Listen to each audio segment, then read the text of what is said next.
Welcome to Deltec Govconversations. I'm Carrie Webster, Director of Federal Information Solutions here at Deltec. I'm joined today by Jen Secole, a Principal Analyst in our Research Division in Federal. Today we're going to talk about the top 10 federal set-aside opportunities for FY 2015. Jen, we recently discussed the top 20 unrestricted opportunities, and you discussed that the value was the highest in 5 years for those opportunities.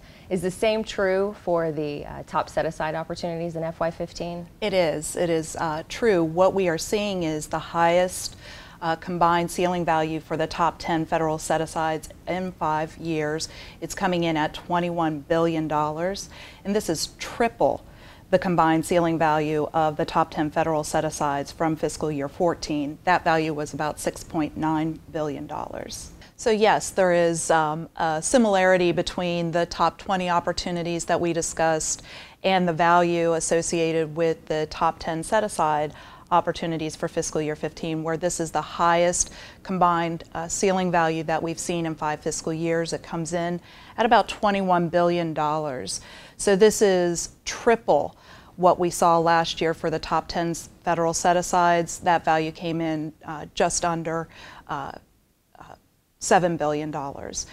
Now, in fiscal year 14, that value may seem really low, and that was attributable to the fact that we didn't have any large multi-billion-dollar set-aside opportunities in that top 10 list. In this year, for fiscal year 15, we have 2 opportunities that have ceiling values greater than $2 billion. One is that Alliant 2 small business GWAC, which is coming in with a ceiling value of about $15 billion, and the other is the NOAA Link small business on-ramp, and that has a ceiling value of $2.5 billion, really driving the ceiling value for this year.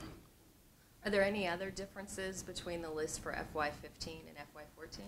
There are, and they mirror what we saw in the top 20. So one of the first things to notice is the fact that we have a different type of split between defense opportunities in the top 10 set-asides and civilian.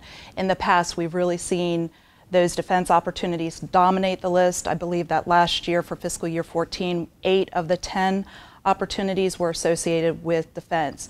This year, we have a combined ceiling value for those civilian agencies totaling more than half of the total combined ceiling value.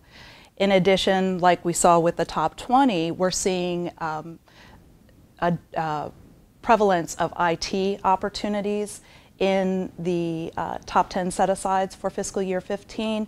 And this is definitely driven by that Alliant 2 small business opportunity, that ceiling value of $15 billion. But the thing to note is that we also have IT-related opportunities in the top 10 set-aside list this year with Commerce, Department of Justice, the Army, and NASA. One thing that is unique, of course, to our set of set-aside opportunities, top 10 set-asides for the coming fiscal year, is the competition type. So this year we've seen a difference from what we saw last year in terms of those competition types, where we had a wide array of set-aside competition types. This year, the majority of them are identified as simply a small business set-aside.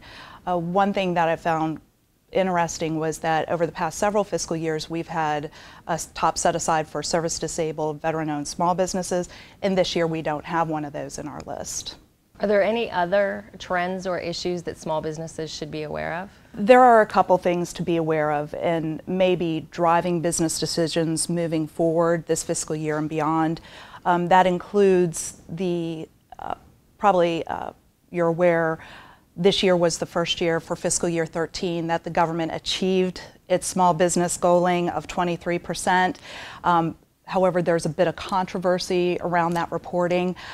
So I think that with that controversy, we're going to see more scrutiny in how contracts are awarded and how the data is reported and attributed to the targeted goaling. So that's something to be aware of. And then also, where we're just seeing that goaling percentage being met based on what was reported, there is legislation under evaluation, in process at this point in time, to actually increase that 23% goal to 25%. And that's part of the Small Business Act of 2014, which has been rolled into the National Defense Authorization Act for fiscal year 15. So that has moved through the House and is currently sitting in the Senate for passing. Well, thank you, Jen.